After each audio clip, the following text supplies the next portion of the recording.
Hello friends, welcome back to Anveshana channel. आज हम लोग पढ़ेंगे राही कहानी, ठीक है, जो सुभद्रा कुमारी चौहान द्वारा रचित है। ठीक है, आज हम लोग इस कहानी को पूरे लाइन बाय लाइन पढ़ेंगे। ठीक है, चलिए पढ़ना स्टार्ट करते। देखिए, सबसे पहले इसका प्रकाशन वर्ष 1947 ईस्वी है। ठीक है, सुभद्रा कुमारी चौहान जी का सीधे साधे चित्र, ठीक है, सीधे साधे चित्र, ये क्या है, कहानी संग्रह है। ठीक है, इसमें राही कहानी को संकलित किया गया है। ठीक है, उसी चीज को यहाँ पे बताया जा रहा है। देखिए, सुभद्रा कुमारी चौहान जी का सीधे साधे चित्र तीसरी व अंतिम कहानी संग्रह है। ठीक है, ये कहानी संग्रह है और इसी में राही कहानी को संकलित किया गया है। यह कहानी संग्रह 1947 ईस्वी में छपा है। इसमें कुल 14 कहानी है। ठीक है, इसमें टोटल 14 कहानी है।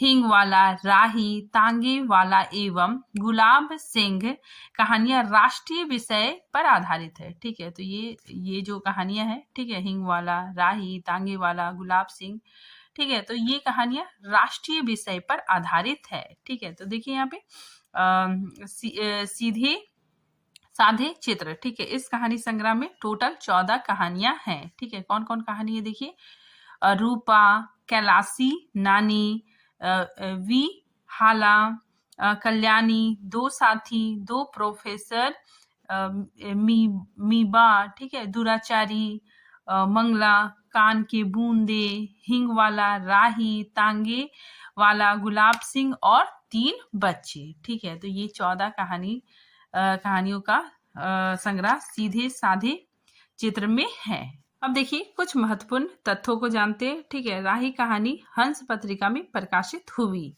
ठीक है, फिर देखिए राही कहानी में क्या है, ठीक है, उसका विषय वस्तु क्या है। देखिए, राही की विवशता के कारण, ठीक है, राही एक पात्र है, ठीक है, एक महिला पात्र है। ठीक है, तो उसी की विवशता, उसकी जो विवशता का कारण, ठीक है, की गई चोरी की जानकारी से दुखी होकर अनीता द्वारा तत्कालीन कांग्रेस आंदोलनकारियों को सत्ता लोलुपता और ढोंग पर चिंतन तथा विवश गरीबों की सेवा को वास्तविक देशभक्ति समझने वाले स्वप्न से बनी कहानी है। ठीक है, तो इसमें राही की विवशता, ठीक है, राही जो पात्र है, ठीक है, वो गरीब महिला है। ठीक है, वो अपनी विवशता के कारण चोरी करती है, ठीक है, और जेल जाती है। और अनीता इसी दौरान, ठीक है, अनीता भी जेल जाती है और वो राही से मिलती है। ठीक है, और सारी जानकारी प्राप्त करती है कि उसने चोरी क्यों की। ठीक है, तो इसको हम लोग इस कहानी में आगे पूरे विस्तार से पढ़ेंगे। ठीक है, देखिए इस कहानी में जेल का परिवेश है।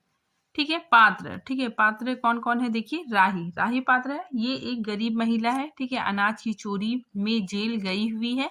5-6 सेर अनाज चोरी करने के कारण 1 साल की सजा होती है। ठीक है, राही जो है, ठीक है, इसकी जाति मांगरोरी है। ठीक है, नेक्स्ट पात्र है अनीता। ठीक है, इसमें 2 ही पात्र है। अनीता पात्र है संपन्न परिवार वर्ग की महिला है। ठीक है, स्वतंत्रता आंदोलन में जेल गई हुई है। ठीक है, अब आइए हम लोग कहानी पढ़ना प्रारंभ करते हैं। ठीक है, तो देखिए कहानी स्टार्ट होता है। अनीता और राही, ठीक है, इन दोनों के बीच संवाद चल रहा है। ठीक है, अनीता पूछती है, तेरा नाम क्या है? राही, तुझे किस अपराध में सजा हुई? चोरी की थी सरकार। ठीक है, राही बोलती है, चोरी की थी सरकार। चोरी? क्या चुराया था? अनाज की गठरी। ठीक है, मतलब अनाज की गठरी। कितना अनाज था? होगा 5-6 सेर। ठीक है, तो वो राही बताती 5-6 सेर होगा। ठीक है, फिर अनीता पूछती है, और सजा कितने दिन की? साल भर की। तो तूने चोरी क्यों की? मजदूरी करती। ठीक है, ये प्रश्न अनीता कर रही है, ठीक है, राही से, कि तो तूने चोरी क्यों की? मजदूरी करती, तब भी तो दिन भर में 3-4 आने मिल जाते। ठीक है, फिर राही कहती है, हमें मजदूरी नहीं मिलती सरकार, हमारी जाति मांग रोरी है। ठीक है, हम केवल मांगते खाते हैं। ठीक है, तो देखिए ये जो जाति है मांगरोई, ठीक है, इन जातियों को मतलब इन्हें काम करने का भी अधिकार नहीं होता है, ठीक है, मजदूरी तक ये लोग नहीं कर सकते, ठीक है, ये लोग मांग के खाते हैं, ठीक है। फिर अनीता पूछती है और भीख ना मिले तो, ठीक है, तो राही बोलती है तो फिर चोरी करते हैं। उस दिन घर में, ठीक है, अब राही अपने बारे में बता रही है कि उसने चोरी क्यों की, ठीक है। तो देखिए उस दिन घर में खाने को नहीं था, बच्चे भूख से तड़प रहे थे, बाजार में बहुत देर तक मांगा, बोझा ढोने के लिए टोकरा लेकर भी बैठी बैठी रही पर कुछ ना मिला। सामने किसी का बच्चा रो रहा था, उसे देखकर मुझे अपने भूखे बच्चों की याद आई। वहीं पर किसी की नाज की गठरी रखी हुई थी, ठीक है, अनाज की गठरी रखी हुई थी, उसे लेकर भागी ही थी कि पुलिस वाले ने पकड़ लिया, ठीक है। तो ये बताती है, ठीक है, किसने कैसे चोरी की। फिर अनीता कहती है, अनीता ने एक लंबी सांस ली, बोली, ठीक है, देखिए ये लाइन इंपॉर्टेंट है, फिर तूने कहा नहीं कि बच्चे भूखे थे इसीलिए चोरी की, संभव है इस बात से मजिस्ट्रेट कम सजा देता, ठीक है। फिर राही बताती है, हम गरीबों की कोई नहीं सुनता सरकार, बच्चे आए थे कचहरी में, मैंने सब कुछ कहा पर किसी ने नहीं सुना, ठीक है, ये बात राही कहती है, ठीक है। फिर आगे देखिए, अब तेरे बच्चे किसके पास है, उसका बाप है, अनीता ने पूछा। राही की आंखों में आंसू आ गए, वह बोली, उसका बाप मर गया सरकार, जेल में उसे मारा था और वहीं अस्पताल में वह मर गया, अब बच्चों का कोई नहीं है, ठीक है। तो तेरे बच्चों का बाप भी जेल में ही मरा, ठीक है, वह क्यों जेल आया था, अनीता ने प्रश्न किया, ठीक है। फिर राही बताती है, ठीक है, देखिए राही अपने पति के बारे में बता रही है कि उसे तो बिना कसूर के ही पकड़ लिया था सरकार।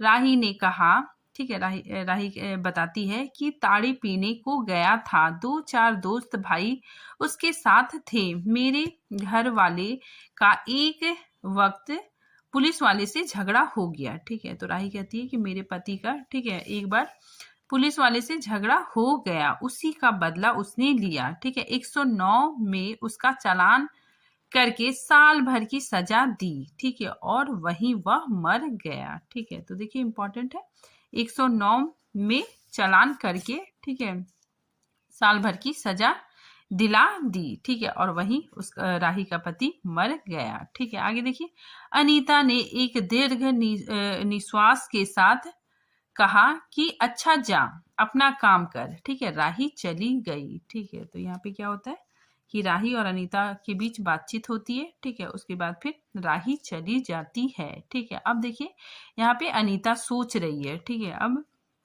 अनीता सोचती है, ठीक है। तो देखिए अनीता सत्याग्रह करके जेल आई थी, पहले उसे बी क्लास दिया था, फिर उसके घर वालों ने लिखा पढ़ी करके उसे ए क्लास दिलवा दिया, ठीक है। तो देखिए यहाँ पे जेल में भी ए क्लास बी क्लास होता है, ठीक है। फिर आगे देखिए, अनीता के सामने आज एक प्रश्न था, वह सोच रही थी कि देश की दरिद्रता और इन निरीह गरीबों के कष्टों को दूर करने का कोई उपाय नहीं है, ठीक है। फिर देखिए यहाँ से जो लाइन स्टार्ट होता है, हम सभी परमात्मा, ये वेरी वेरी इंपॉर्टेंट है, ठीक है। तो अनीता कहती है कि हम सभी परमात्मा की संतान हैं, एक ही देश के निवासी हैं, कम से कम हम सबको खाने पहनने का समान अधिकार है ही। फिर यह क्या बात है कि कुछ लोग तो बहुत आराम से रहते हैं और कुछ लोग पेट के अन्न के लिए चोरी करते हैं, ठीक है, वेरी वेरी इंपॉर्टेंट लाइन, ठीक है। आगे देखिए, उसके बाद विचारक की अदूरदर्शिता के कारण या सरकारी वकील के चातुर्यपूर्ण जिराह के कारण छोटे छोटे बच्चों की माताएं जेल भेज दी जाती है, उनके बच्चे भूखों मरने के लिए छोड़ दिए जाते हैं। एक और तो यह कैदी है जो जेल आकर सचमुच जेल जीवन के कष्ट उठाते हैं, ठीक है। तो यहाँ पे अनीता सोच रही है कि एक तरफ तो ये लोग हैं, ठीक है, मतलब राही जैसे लोग हैं जो सचमुच में जेल के जीवन का कष्ट उठाते हैं, ठीक है। दूसरी ओर हम लोग हैं, ठीक है, मतलब अनीता जैसे लोग हैं, ठीक है, जो अपनी देशभक्ति और त्याग का ढिंढोरा पीटते हुए जेल आते हैं। तो यहाँ पे अनीता सोच रही है, ठीक है, कि एक तरफ राही जैसे लोग हैं, ठीक है, वो लोग सचमुच में सचमुच में जेल जीवन का कष्ट उठाते हैं, ठीक है। दूसरी तरफ हम जैसे लोग हैं, ठीक है, जो मतलब जेल आकर देशभक्ति और त्याग का ढिंढोरा पीटते हुए जेल आते हैं, ठीक है। आगे देखिए, हमें आमतौर से दूसरे कैदियों के मुकाबले में अच्छा बर्ताव मिलता है, फिर भी हमें संतोष नहीं होता है। हम जेल आकर ए और बी क्लास के लिए झगड़ते हैं। जेल आकर ही हम कौन सा बड़ा त्याग कर देते हैं। जेल में हमें कौन सा कष्ट रहता है सिवाय इसके कि हमारे माथे पर नेतृत्व का सील लग जाती है, ठीक है। हम बड़े अभिमान से कहते हैं यह हमारी चौथी जेल यात्रा है, यह हमारी 5वीं जेल यात्रा है, और अपनी जेल यात्रा के किस्से बार बार सुना सुना कर आत्मगौरव अनुभव करते हैं, ठीक है। तो ये अनीता सोच रही है, ठीक है, कि हम लोग, ठीक है, जेल आते हैं, ठीक है, और जेल की यात्रा करने के बाद, ठीक है, जेल यात्रा के किस्से बार बार लोगों को सुनाते हैं, ठीक है, और आत्मगौरव महसूस करते हैं। तात्पर्य यह है कि हम जितनी बार जेल जा चुके होते हैं उतनी ही सीढ़ी हम देशभक्ति और त्याग से दूसरों से ऊपर उठ जाते हैं, और इसके बल पर जेल से छूटने के बाद कांग्रेस को राजकीय सत्ता मिलते ही हम मिनिस्टर, स्थानीय संस्थाओं के मेंबर और क्या क्या हो जाते हैं, ठीक है। यानी जो सत्याग्रह के लिए जेल जाते हैं, ठीक है, जेल जाने के बाद उसकी उन्नति होती है, ठीक है, यही लेखिका बताना चाहती है, ठीक है। आगे देखिए, अनीता सोच रही थी कि कल तक जो खद्दर भी ना पहनते थे, बात बात पर कांग्रेस का मजाक उड़ाते थे, कांग्रेस के हाथों में थोड़ी शक्ति आते ही वे कांग्रेस भक्त बन गए, खद्दर पहनने लगे, यहाँ तक कि जेल में भी दिखाई पढ़ने लगे। वास्तव में यह देशभक्ति है या सत्ता भक्ति, ठीक है। वेरी वेरी इंपॉर्टेंट लाइन है, ठीक है। अनीता के विचारों का तांता लगा हुआ था, ठीक है, वह दार्शनिक हो रही थी। उसे अनुभव हुआ जैसे कोई भीतर ही भीतर उसे काट रहा हो। अनीता की विचार वाली अनीता को ही खाए जा रही थी, ठीक है। तो ये सारी बातें अनीता सोचती है। उसे बार बार लग रहा था कि उसकी देशभक्ति सच्ची देशभक्ति नहीं वरन मजाक है, ठीक है। मतलब उसे ऐसा लग रहा था कि उसकी जो देशभक्ति है, ठीक है, वो देशभक्ति नहीं मजाक है, ठीक है। राही से मिलने के बाद उसे लगा कि उसकी देशभक्ति, ठीक है, सच्ची देशभक्ति नहीं है, ठीक है। उसे आत्मग्लानि हुई और साथ ही साथ आत्मानुभूति भी। अनीता की आत्मा बोल उठी, ठीक है। देखिए यहाँ पे वेरी वेरी इंपॉर्टेंट है कि अनीता की आत्मा बोल उठी कि वास्तव में सच्ची देशभक्ति तो इन गरीबों के कष्ट निवारण में है, ठीक है। तो यहाँ पे बताया जा रहा है कि सच्ची देशभक्ति तो इन गरीबों के कष्ट निवारण में है। ये कोई दूसरे नहीं, हमारे ही भारत माता के संतान हैं। इन हजारों लाखों भूखे नंगे भाई बहनों की यदि हम कुछ भी सेवा कर सके, थोड़ा भी कष्ट निवारण कर सके, तो सचमुच हमने अपने देश के लिए कुछ सेवा की है, ठीक है। तो ये वेरी वेरी इंपॉर्टेंट लाइन है, ठीक है। आगे देखिए, हमारा वास्तविक देश तो देहातों में है। किसानों की दुर्दशा से हम सभी थोड़े बहुत परिचित है, ठीक है। यहाँ पे देखिए बताया जा रहा है, ये भी इंपॉर्टेंट लाइन है कि किसानों की दुर्दशा से तो हम थोड़ा बहुत परिचित है, पर इन गरीबों के पास ना घर है, ठीक है। इनके पास ना तो घर है ना तो द्वार है, ठीक है, घर द्वार कुछ भी नहीं है, ठीक है। तो इन गरीबों के पास ना घर है ना द्वार है। अशिक्षा और अज्ञानता का इतना गहरा पर्दा इनकी आंखों पर है कि होश संभालते ही माता पुत्री को और सास बहू को चोरी की शिक्षा देती है, ठीक है। इंपॉर्टेंट लाइन है। और उनका यह विश्वास है कि चोरी करना और भीख मांगना ही उनका काम है। इससे अच्छा जीवन बिताने की वह कल्पना ही नहीं कर सकते। आज यहाँ डेरा डाल के रहे तो कल दूसरी जगह चोरी की, बचे तो बचे, नहीं तो फिर 1-2 साल के लिए जेल। क्या मानव जीवन का यही लक्ष्य है? लक्ष्य है भी अथवा नहीं? यदि नहीं है तो विचार दर्श की उच्च सतह पर टिके हुए हमारे जननायकों और युग पुरुषों की हमें क्या आवश्यकता है? ठीक है, इतिहास, धर्म, दर्शन, ज्ञान, विज्ञान का कोई अर्थ नहीं होता, पर जीवन का लक्ष्य है, अवश्य है। संसार की मृग मरीचिका में हम लक्ष्य को भूल जाते हैं। ठीक है, फिर आगे देखिए, सतह के ऊपर तक पहुंच पाने वाले कुछ एक महान आत्माओं को छोड़कर सारा जन समुदाय संसार में अपने को खोया हुआ पाता है। ठीक है, तो यहाँ पे अनीता सोचती है कि सतह के ऊपर तक पहुंचने वाले कुछ एक महान आत्मा को छोड़कर, ठीक है, कुछ एक महान आत्मा को छोड़कर सारा जन समुदाय संसार में अपने को खोया हुआ पाता है।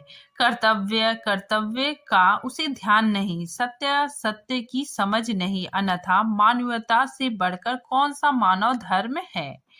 ठीक है, तो यहाँ पे अनीता सोचती है कि मानवता, ठीक है, मानवीयता से बढ़कर कौन सा मानव धर्म है। पतित मानवता को जीवन दान देने की उपेक्षा भी कोई महंतर पुण्य है। ठीक है, राही जैसे भोली भाली किंतु गुमराह आत्माओं के कल्याण की साधना जीवन की साधना होनी चाहिए। तो यहाँ पे अनीता सोचती है कि राही जैसे, ठीक है, भोले भाले लोगों का कल्याण करना ही, ठीक है, जीवन की साधना होनी चाहिए। ठीक है, आगे देखिए, सत्याग्रह की यह प्रथम प्रतिज्ञा क्यों ना हो, देशभक्ति का यही मापदंड क्यों ना बने। अनीता दिन भर इन्हीं विचारों में डूबी रही, शाम को भी वह इसी प्रकार कुछ सोचते सोचते सो गई। ठीक है, यानी, ठीक है, अनीता राही से बात की, ठीक है, उसके बाद वो ये सारी चीजें सोच रही है। ठीक है, और ये सब सोचते सोचते शाम हो गई। ठीक है, उसके बाद वो सो जाती है। ठीक है, आगे देखिए, रात में उसने सपना देखा कि जेल से छूटकर वह इन्हीं मांगरोरी लोगों के गांव में पहुंच गई है। ठीक है, तो यहाँ पे क्या होता है कि अनीता सो जाती है। ठीक है, और वो सपना देखती है कि जेल से छूटकर वह इन्हीं